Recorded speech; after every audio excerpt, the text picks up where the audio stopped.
Bendiciones, mis amados. Bueno, feliz de estar de nuevo con ustedes.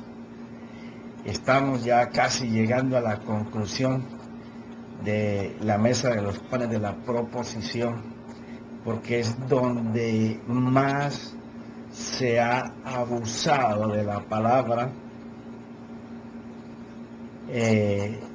moviendo escrituras para el beneficio y los deseos de los hombres, no buscando el beneficio de la obra del Señor, sino adueñándose de la obra. Pero estamos en tiempo donde Dios va a levantar reformadores de corta trayectoria en el ministerio o de muchos años del ministerio, y sobre todo estos hombres sí que serán importantes en este nuevo mover, por cuanto tienen testimonios, son respetados, y van a ir directamente a cambiar todos los cimientos y a revolucionar la iglesia a lo que realmente Dios desea que pase. Dios no desea que evangelicemos a alguien y lo traigamos a trabajar como un esclavo para nosotros. No, nosotros necesitamos que la gente que reciba al Señor en su corazón no solamente se dé cuenta del por qué Dios dio su vida por él, sino que entienda que su vida puede ser cambiada si practica los principios del Señor, pero que a su tiempo él ha sido escogido para manifestar el poder glorioso de Cristo y el Espíritu Santo por los méritos de lo que nuestro Señor Jesús, Salvador nuestro, hizo. Entonces ya no estaremos trayendo personas para robarles el tiempo de familia, para robarles su tiempo, porque llamamos robar, porque los metemos en un engranaje donde los queremos trabajando para su sustento y después trabajando a full time por la noche para los propósitos que cada congregación tiene. Y yo sé que debemos de hablar del Señor, yo sé que debemos de evangelizar, pero yo creo que nos deberíamos de preguntar si es más importante aquel que llega afirmado en el Señor para que pueda gozar de su familia y no quitarlo de la familia para que nos traiga otra familia, para lo último seguir la misma secuencia, y estamos haciendo una cantidad de hogares disfuncionales. Sí, Señor. Bueno, es por estas cosas que los inconversos, los que no conocen del Señor, o los que conocen o se asquean del trabajo que nosotros hacemos, no vienen a ser iluminados por Cristo, porque miran con disgusto y con mucho desagrado la hipocresía y el engaño para hacer dinero o para sus propios propósitos, que ven en nosotros los que estamos al frente de las obras, o los que por alguna u otra manera somos alguna parte de los ministerios, ¿ya? Porque lo único que les importa es el avance de sus deseos, pero no hay ningún interés en las almas como tal, ¿ya? En que esa alma sea fortalecida en una fe real, enseñar a estas personas que discipulamos a una dependencia completa de la fidelidad de Dios. Que a eso es que nos han llamado, estar capacitando personas para que aprendan a vivir en la confianza de todo lo que su Dios puede hacer. Entonces ya tendríamos una iglesia a otro nivel, ¿ya? Y entonces estaríamos nosotros limpiados de tantas cosas que la gente que no va a las iglesias mira, ¿ya? Porque no podemos tapar el sol con un dedo, ¿ya? Yo sé que pueden haber comentarios aberrantes, pero también hay mucha verdad en lo que la gente habla de los motivos por los cuales no van a la iglesia. Ahora, no podemos hacer una iglesia como ellos desean que sea, pero sí podemos llevar una iglesia bajo los principios de Dios. Y uno de los principios de los ministerios está muy explícito en Efesios 4:11, es llevarlos a la estatura de la fe de Jesús. Por eso leíamos la semana pasada que teníamos que mostrarnos preparados delante de la presencia de Dios y con mucho temor. Pero la iglesia de hoy ha perdido hasta el temor con Dios. No hay reverencia. De que aun cuando hablamos en la oración, le hablamos a Dios como si fuera nuestro paje, o como fuera nuestro obrero trabajador. No hay reverencia para hablarle a alguien que, siendo más grande que todo lo que tu mente pueda captar, decidió morir por ti, por mí, para salvarnos, pero fuera de eso decidió metérsenos por dentro para habitar dentro de nosotros. La iglesia va a crecer, estamos en ese tiempo, y yo confío plenamente porque sé que los hombres trabajan para el Señor y en sus corazones arde el deseo de servir al Señor, aunque se hayan dejado filtrar por los deseos del mundo. Y yo entiendo que si un hombre de Dios trabaja 60, 70 horas en el ministerio, de la misma manera Dios le va a retribuir, porque Él dice que no se olvidará de las obras de tus manos. Pero en lo que no estoy de acuerdo es en que yo quiera o desee usar el poder, la gloria de Cristo para mercantilizar la iglesia como una empresa que me genera dinero para darme un estilo de vida como si fuera un millonario. En eso estoy en contra. No en contra de que Dios te bendiga porque trabajas para Él. En eso no estoy yendo contra eso, sino contra la manipulación de Cristo. O sea, no tenemos respeto, no tenemos reverencia, no hay temor en pararnos delante del Señor y que nos pregunte, oye, ¿qué hiciste con lo mío? Solamente buscaste lo tuyo. Pero viene ese tiempo de cambio, y es ahora, y es contigo y conmigo, que el Señor va a hacer cosas grandes. Seremos los reformadores de la iglesia en cuanto a que no vamos a buscar lo nuestro, vamos a buscar lo de Él, vamos a buscar las almas, vamos a que el Señor y el Espíritu Santo purifique sus corazones, cambie los altivalores de la conciencia, tengamos una iglesia poderosa en el Señor, gente que cuando habla Cristo habla, gente que cuando decreta el Espíritu Santo los está soportando, se ve la gloria, la unción, no en el púlpito, sino en todos, porque del púlpito ha salido la enseñanza para que todos seamos poderosos en Dios. Ya, y estar comprometidos solo para Él. Miren lo que decía, yo le llamo casi profetizar, del rey David, en el Salmo 85, del 8 al 13. Te lo voy a ir leyendo y le voy a ir comentando al mismo versículo, al tiempo, para que las cosas nos rindan hoy. Estamos en el Salmo 85 del 8 al 13. Escucharé lo que dirá Dios el Señor, porque hablará paz a su pueblo, a sus santos. A mí me encanta David, siempre te lo he dicho, porque a pesar de que el Espíritu Santo venía por momentos sobre las personas, la revelación de la Escritura, la vida del Espíritu, la adoración de David. Y no estoy hablando de que adorar es cantar, no, tú puedes adorar orando, tú puedes adorar meditando y reflexionando en la palabra, tú puedes adorar encontrándote con Cristo cuando lees la Escritura. Entonces, dice que escucharé lo que dirá Dios el Señor.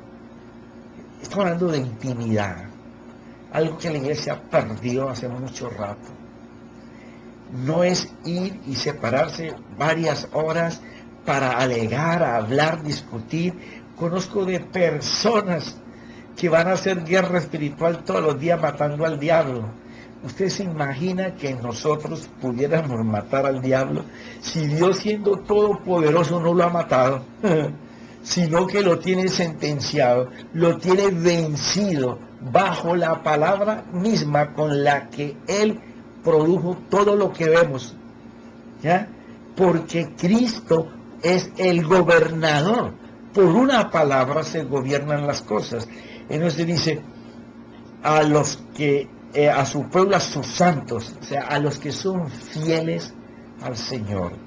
Y la fidelidad al Señor no solamente se muestra o se mueve con asistencia a la iglesia, es importante ir, sí, porque Él dijo, no dejando de congregarse, como tienen muchos, por estilo de vida, ¿ya? No, hay que congregarse, hay que estar juntos en armonía, adorándole, abriendo nuestra boca. Es otra cosa que la iglesia tiene que retomar.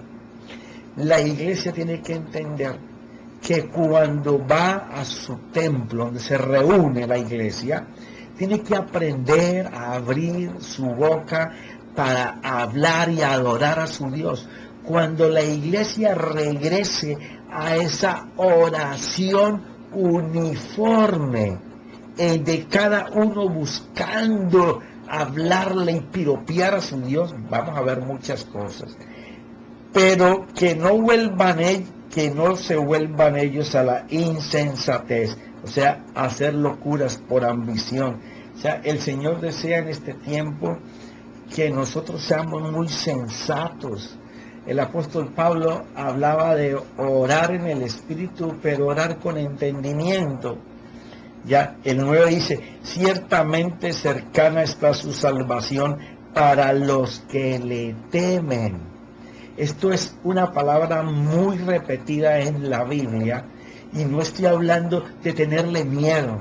Eso es respeto, eso es honra, eso es reverencia, eso es consagración, santidad, al saber que Dios, santo, perfecto, puro, justo, bueno, el todopoderoso Dios, está con sus oídos abiertos para escucharnos, y no le damos la honra merecida, ni lo tomamos muy en serio por respetarlo y adorarlo. La iglesia no le teme de esta forma al Señor. La gente piensa que abre la boca y empieza a hablar, y su Dios es el paje que está escuchando. No, señores y señoras, es Dios, nuestro Dios, es una persona divina.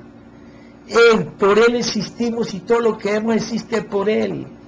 Ese Dios que decidió dar la vida por ti y por mí es al que tenemos que hablarle. Tenemos que tener esa reverencia de saber cuando vamos a hablar que es nuestro Padre, sí, es nuestro Señor, sí, es nuestro Salvador, sí, nuestro proveedor, sí, nuestro guardián, sí, pero no tiene obligación ninguna de tener hijos irrespetuosos, que no lo honran y lo adoran en la manera de hablarle, mirando que Él es Dios y nosotros sus hijos. Ve a ver que nosotros tengamos un hijo, ya cuando ya son hombres, ya lo que no hiciste con ellos de niños a jóvenes, ya es imposible hacerlo, pero aún así, siendo mayores, que te respete, a ver cómo te sientes. Muy mal. ¿Cómo se sentirá él entonces? Para que de esta manera, adorándolo de esa forma, more su gloria en nuestro ser interior. Porque si mora Él en nuestro ser interior, la tierra conocerá a nuestro Dios. Eso es lo que viene para la iglesia en este tiempo. El poder de Dios manifestado a través de su pueblo, un pueblo que reverencia, adora, respeta y honra a su Dios. La misericordia y la verdad se han encontrado. La justicia y la paz se han besado. ¡Qué tremenda palabra! Los que entienden el mensaje de la salvación y se arrepienten de su vana manera de vivir, los inundará la paz de Dios, y la justicia de Él sobre nuestras vidas será vista a la luz del día. Creo firmemente que más que yo tratar de moverle la mano a Dios o adelantarme a sus planes? Si yo vivo por los principios de Dios, yo le tengo que dejar los resultados a Dios. Eso no dice que yo no voy a operar, no, yo voy a operar en lo que yo creo que Él hace para mí, pero creyendo que Él hace y respetando si en algún momento me dice, para, cambia, por aquí no, por allí sí, quiero que hagas esto. Hay que darle la honra a Dios en todo. La verdad brota de la tierra y la justicia mira desde los cielos. Si el hombre hace la verdad en la tierra, acudirá la justificación desde el cielo. O sea, siempre estamos esperando que se alcancen y se den las cosas que nosotros creemos que pueden pasar. Y menos mal que creemos que Dios las puede, que pueden pasar. Es cómo creemos que van a pasar. Porque la confieso, porque hablo para el cielo, o porque yo estoy viendo que mi Dios me las da, por cuanto recibí una palabra de Dios, estaba leyendo la Escritura y Cristo me habló de que Dios me lo iba a dar, o recibí un mensaje en donde pude colocar en mi corazón esa fuerza espiritual. Ahí es donde viene la justificación del cielo. Ciertamente el Señor dará lo que es bueno y nuestra tierra dará su fruto. Hermanos, viene tiempo en donde las cosas van a ser muy difíciles, bastante difíciles. Siempre te lo he dicho, o sea, esto no puede mermar, esto tiene que seguir de caída. Pero entre más de caída vaya, es el terreno más abonado para los hijos que adoran, respetan, honran y viven por principios. Vivir por un principio no es que yo me le voy a adelantar para que Dios me bendiga. No, yo vivo por el principio. Dios lo dijo, yo lo hago, Él lo hace. Eso es creer, ¿ya? Ciertamente el Señor dará lo que es bueno y nuestra tierra dará su fruto. O sea, en la que tú estés. Si ten en cuenta que somos factor de cambio y multiplicación. Ya, la promesa que se le fue dada a Abraham de que él sería la bendición para todas las familias de la tierra, porque de él vendría el linaje del Señor. Pero ya el Señor vive en nosotros. Entonces, donde nosotros estamos, no importa la confusión y la aflicción, esa tierra será bendecida donde yo esté. Todos los que tengan que ver conmigo serán bendecidos por causa de que nuestro Señor mora, dirige y gobierna, y dentro de nosotros está su reino. La justicia irá delante de Él y sus pasos pondrá por camino. Cuando la justicia caiga sobre nosotros, los pasos del Señor irán delante de nosotros y nos harán camino mientras caminemos. Pero tenemos que seguir los pasos de los hombres consagrados a la intimidad con Dios. Cuando nosotros miramos las Escrituras, podemos apreciar que todos los hombres que alcanzaron en su vida las bendiciones del Señor fueron porque tenían comunión con su Dios. O sea, la iglesia tiene que cambiar de oraciones de camándula a oraciones de presencia. En la intimidad con Dios, como nos enseña la Biblia. Miremos el caso de Esdras, quien nos enseña en sus escritos cómo rehacer una vida arruinada por el error y por falta de comunión con Él, cómo restaurar el ambiente espiritual destruido por errores y pecados, enfocado en restaurar la adoración con reverencia delante de su Dios, para beneficio de todo el pueblo, y allí establecer una base sólida, no por la confianza de cada uno en los líderes religiosos, sino por la confianza en su Dios. Esdras se dedicó a enseñarle al pueblo lo que era depender de Dios y cómo confiar en esa fidelidad de las palabras que Dios había hablado.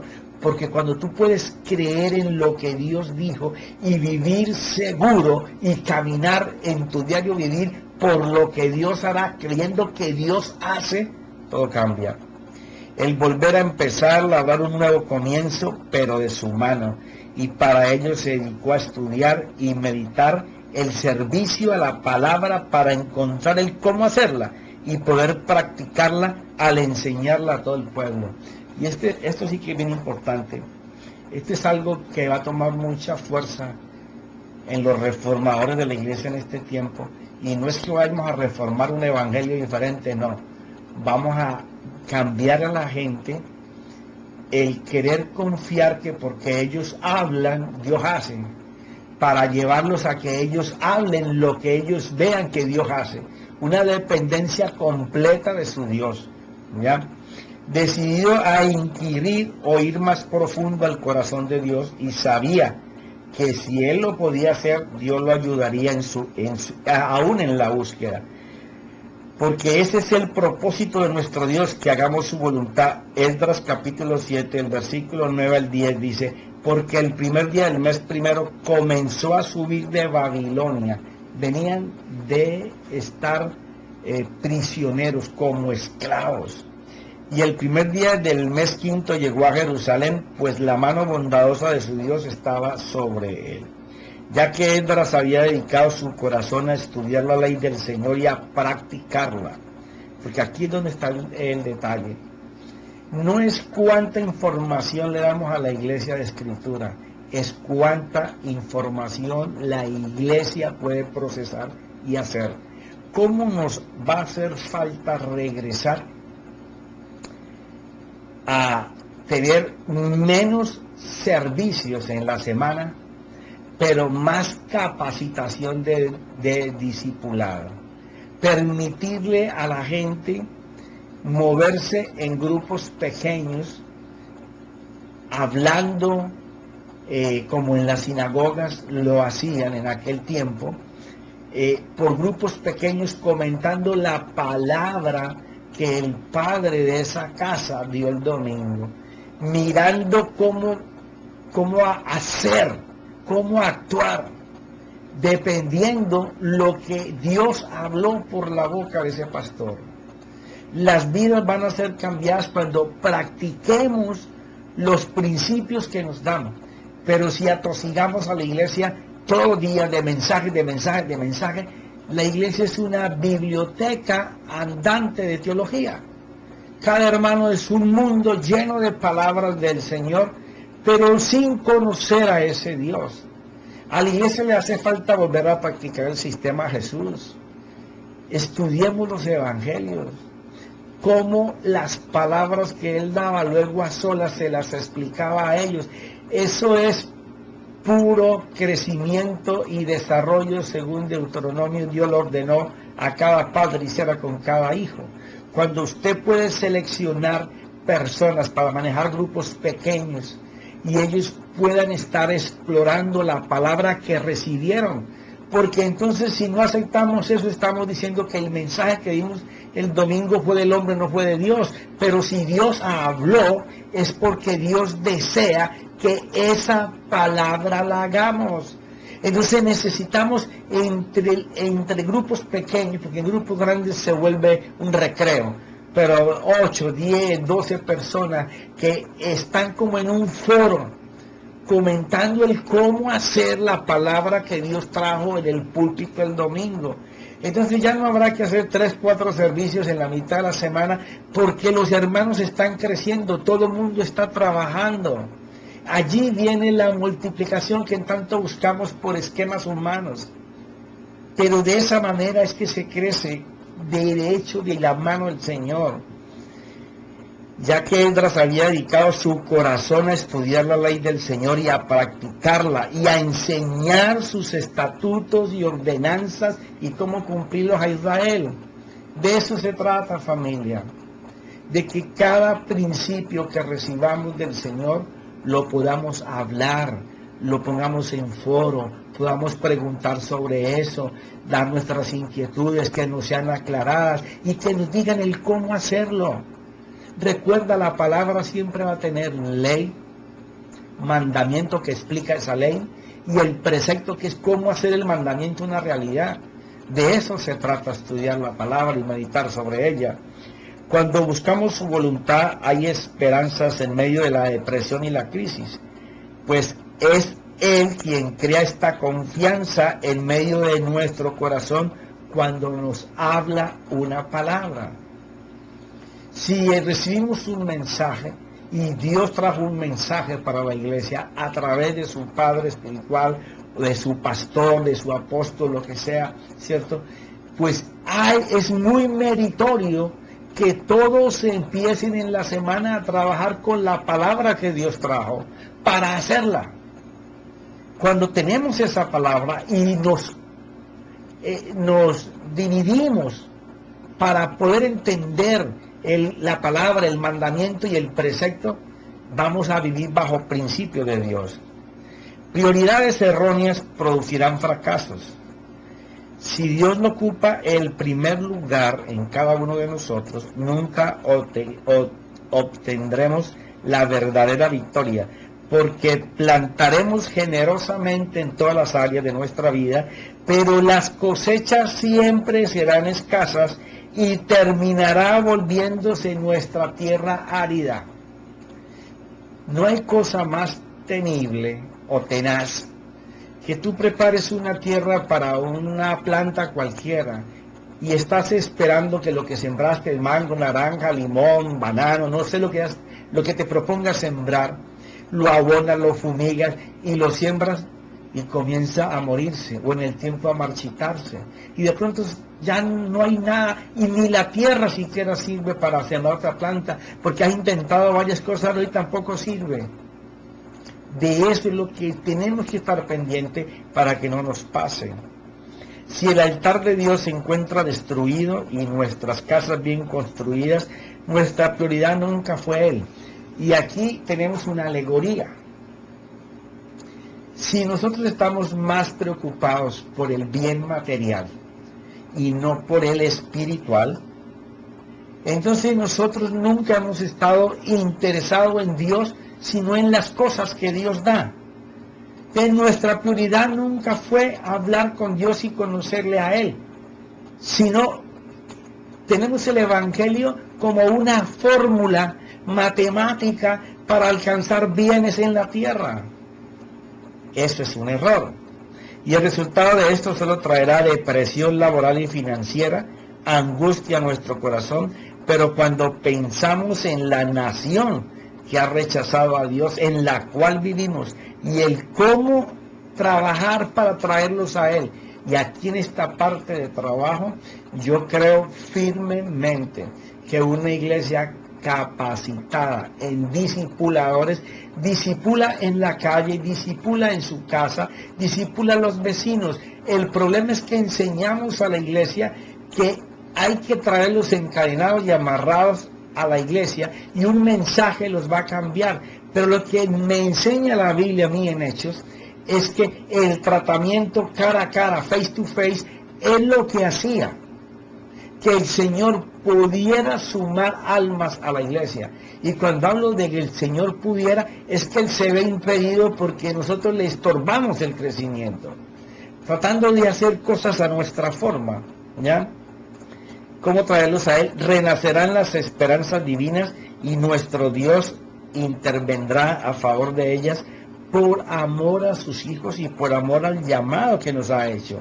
Segunda de Pedro, capítulo 2, del versículo 9 al 10 y luego del 13 al 19. El Señor entonces sabe rescatar de tentación a los piadosos y reservar a los injustos bajo el castigo para el día del juicio. Y este no es el juicio final.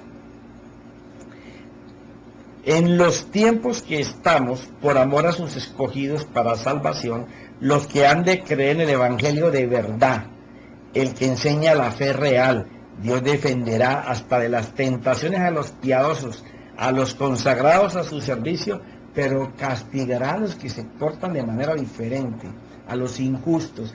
Y Dios llama injustos a aquellos que hacen mover la gente en una fe en sus fuerzas, no en una fe en los méritos de lo que Él hizo.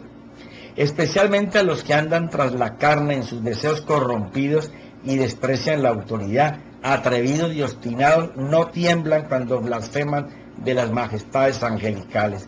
Aquí está el juicio a un liderazgo religioso, porque estos son líderes, y esta palabra quiere decir competencia, por ser el mejor. Cuando preparamos líderes estamos preparando mostretes, te lo he dicho muchas veces, gente para que compita dentro de nosotros mismos por lugares, por posiciones, por verse favorecido delante de la cabeza, ¿ya? Competencia por ser el mejor, el más sobresaliente en el trabajo que desempeño dentro de la obra ministerial. Qué distante de las palabras de nuestro Señor en Lucas 22, 25, 27. Y Jesús les dijo: los reyes de los gentiles se enseñorearán de ellos.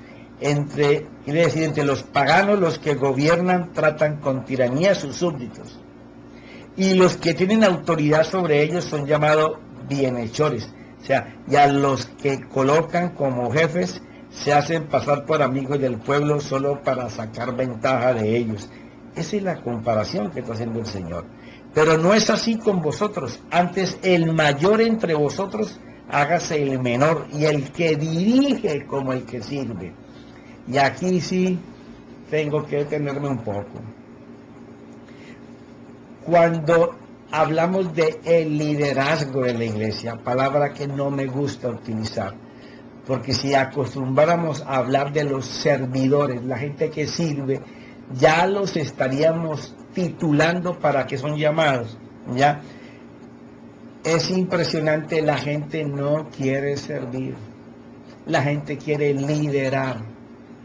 Servir es buscar el beneficio de otros. ¿Por qué? Porque tenemos en esos liderazgos personas arrogantes, altivas, jactanciosas, presunciosas, que están buscando una meta definida, quieren hacer las cosas como ellos creen que se pueden hacer, ¿ya? Porque ¿cuál es el mayor? ¿El que se sienta a la mesa o el que sirve? No lo es el que se sienta a la mesa. Sin embargo, entre vosotros yo soy como el que sirve, les explicaba el Señor. Así el Señor dejaba muy claro que no venimos a señorear sobre la gente, sino a servirlos. Pero atestiguar este precepto te puede costar mucho delante de los que solo buscan ser servidos y vivir con muchos sirvientes y pajes en la obra del Señor. Por eso acumularán pago para el día de la retribución aquí en la tierra y juicio al final de los tiempos. Segunda de Pedro 2:13. Sufriendo el mal como pago de su iniquidad, cuentan por deleite andar en placeres disolutos durante el día. Son manchas e inmundicia, deleitándose en sus engaños mientras banquetean con vosotros. Tienen los ojos llenos de adulterio y nunca cesan de pecar. Seducen a las almas inestables, tienen un corazón ejercitado en la avaricia, son hijos de maldición. Abandonando el camino recto se han extraviado, siguiendo el camino de Balaán, el hijo de Beor, quien amó el pago de la iniquidad. Aman los deleites y placer de la vida, el vivir como si no conocieran a Dios. Pero fue reprendido por su transgresión, pues una muda bestia de carga, hablando con voz humana, reprimió la locura del profeta. Esto es lo que tantas veces te he dicho, la mula profeta y el profeta mula, burro. Estos son manantiales sin agua, bruma impulsada por una tormenta para quienes está reservada la oscuridad de las tinieblas. Pues hablando con arrogancia y vanidad, seducen mediante deseos carnales por sensualidad a los que hacen poco escaparon de los que viven en el error. Les prometen libertad mientras que ellos mismos son esclavos de la corrupción, pero uno es esclavo de aquello que le ha vencido. Es como si estuviera el profeta Jeremías clamando delante de Dios por su pueblo a Israel. Es el mismo perfil el que vemos hoy. Dios levantará voces para advertir a su pueblo en la dirección que llevan, pero no quieren oír. Pero las voces de advertencia se oyen por todos lados. El Señor diciendo: escuchen, que están entrando en maldición. Sus bendiciones se van a convertir en maldición. Lo que tanto ustedes se ufanan de llamarse bendecidos se va a formar en dolor.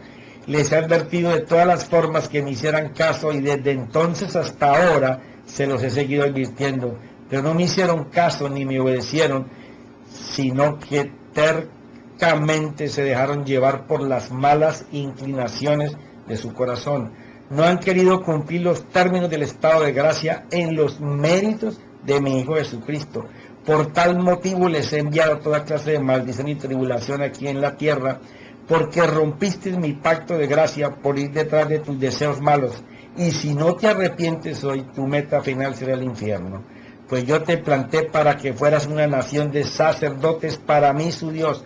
Pero no queréis entender que si te llamo sacerdote es para que te consagres en servirme en mi santuario que está dentro de ti, pero prefieren decirse entre ustedes que son reyes y sacerdotes para reinar en la tierra, cuando esto no es lo que dice la Escritura. Qué mal nos ha hecho por tantos años que nos digan que somos reyes y sacerdotes. Cuando tú vas a los originales no existe eso así. No existe. No existe. ¿Ya? Es un reino de sacerdotes para él. Apocalipsis 5, 7, 10, aquel cordero, que es Jesús, fue y tomó el rollo de la mano derecha del que estaba sentado en el trono, el Padre, y en cuanto tomó el rollo, los 4 seres vivientes y los 24 ancianos se pusieron de rodillas delante del cordero. Mira, el Señor Jesús va a hablar y la gente allá en el cielo, por cuanto Él va a hablar, se ponen de rodillas en reverencia al que tiene todo el honor. ¿Cómo nos hace falta todo esto, verdad? Todos ellos tenían arpas y llevaban copas de oro llenas de incienso, que son las oraciones del pueblo santo, los consagrados, solo al servicio de su Dios. Y cantaban este canto nuevo: tú eres digno de tomar el rollo y de romper sus sellos, porque fuiste sacrificado por nosotros. Derramando tu sangre redimiste para Dios gente de toda raza, lengua, pueblo y nación. De ello hiciste un reino. Quiere decir súbditos o gente separada solo para que te atiendan y te obedezcan a ti. Eso es lo que significa esa palabra. Hiciste sacerdotes para nuestro Dios, para que cumplan la misma función de los sacerdotes en el tabernáculo de Moisés, pero ahora dentro de ustedes, en el espíritu del hombre, en el alma del hombre, en el corazón del hombre, sirviendo a ese Dios que nos compró con la muerte de su Hijo. ¿El profeta nos compró? Sí, claro. Se pagó un precio. Se pagó un precio. El Dios Todopoderoso decidió enviar a su Hijo para morir por nosotros. Y esa liberación es con el fin de que todo el que vaya a la cruz de nuestro Señor Jesucristo y sea redimido en su sangre, le sirva al Señor como sacerdote dentro de su interior.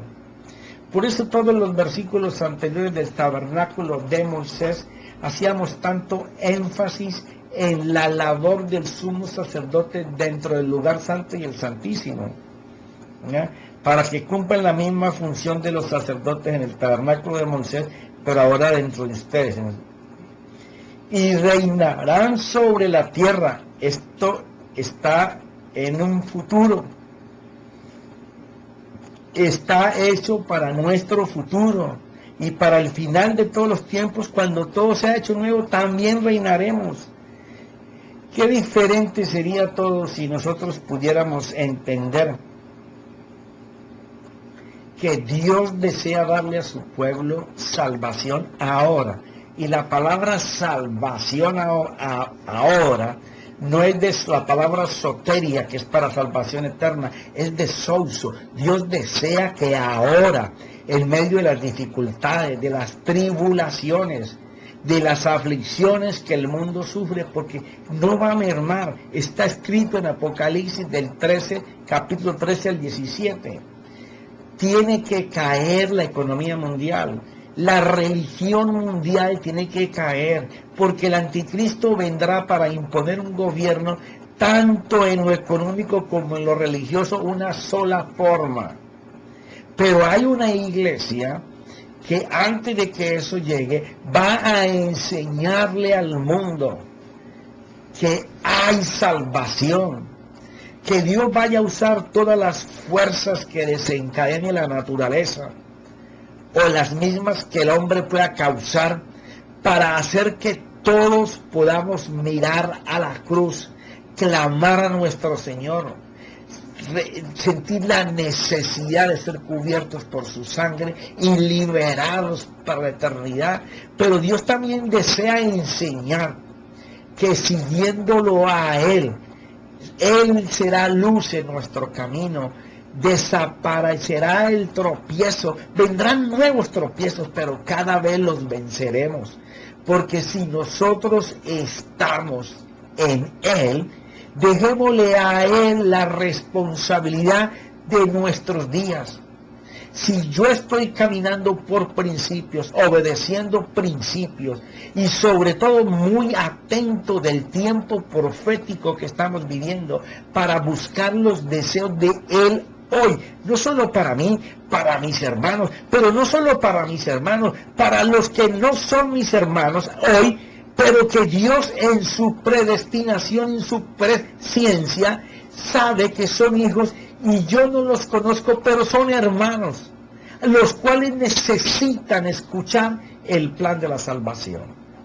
Pero ya mi esposa me hizo señas de que se terminó mi tiempo y vamos a regresar la semana que viene a terminar Isaías 28, una parte muy importante que es del versículo 23 hacia abajo, en donde habla el tiempo de bendición que le espera a una iglesia que desea seguir a Dios, que desea vivir por lo que Cristo habla y ser guiados por el Espíritu Santo. Bueno, mis amados, te deseo una buena noche, una buena semana y que el próximo lunes estés con nosotros. En el nombre de Cristo Jesús. Amén y amén.